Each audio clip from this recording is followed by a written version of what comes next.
You're looking for the perfect house, and you finally find it. After you move in, the neighbors inform you that the house was actually the site of a grisly murder. Surely the seller must be on the hook for not disclosing that. But are they?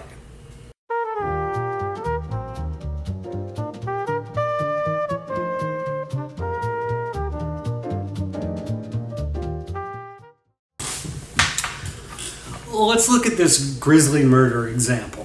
What a seller does and doesn't have to disclose may actually surprise you. The seller disclosure statement, or Form 17, as it's affectionately known, must be provided by every seller in Washington state, with a few exceptions like banks and estates who never lived in the house and probably don't know much about defects anyway. The Form 17 is 6 pages long, and it's just a bunch of questions about the house. It's the seller's opportunity to disclose any known defects. They don't have to discover defects. If they answer that no, the roof has not leaked, that's just a representation to the best of their knowledge. They don't have to hire a roofer to check it out in order to answer the question. The seller must disclose known defects about the house. A murder is not a defect. Suicide, also not a defect.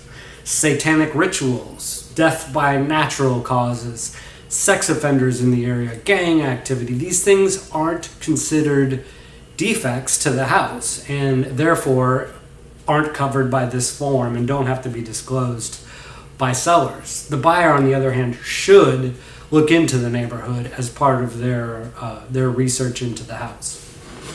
Now, I've actually been in this situation and learned a few lessons along the way. If a buyer asks the listing agent if one of those terrible things happened in the house, we're not supposed to lie about that.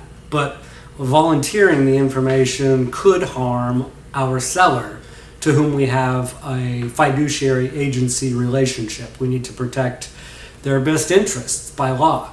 I was hired by the daughter of a man who actually committed suicide in his home at the age of 93. My seller chose to disclose that information to her eventual buyer so that the buyer would not find out from the neighbors later and be upset by that.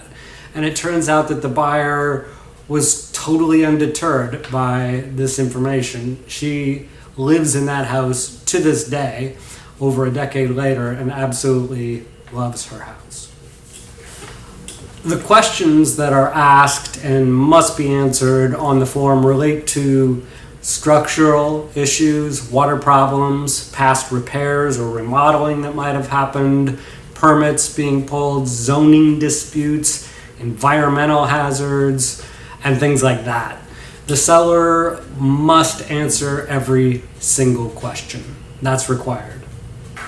Knowingly lying on the seller disclosure statement can land a seller in hot water. If the buyer finds out the seller had actual knowledge of defects and concealed that. Usually what happens is the buyer moves in, has an issue, and calls out a contractor. And the contractor says, oh, I was just here 2 months ago and told the seller X, Y, or Z. They needed to fix something. The buyer then sues the seller and could easily win depending on the circumstances. Our advice to our sellers is, when in doubt, disclose.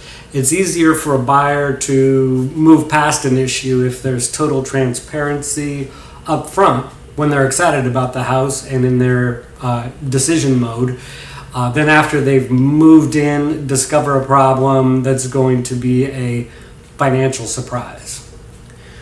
I will put a form in the comments, and I'll pin it to the top, where you can request a more detailed breakdown of what does and does not have to be disclosed.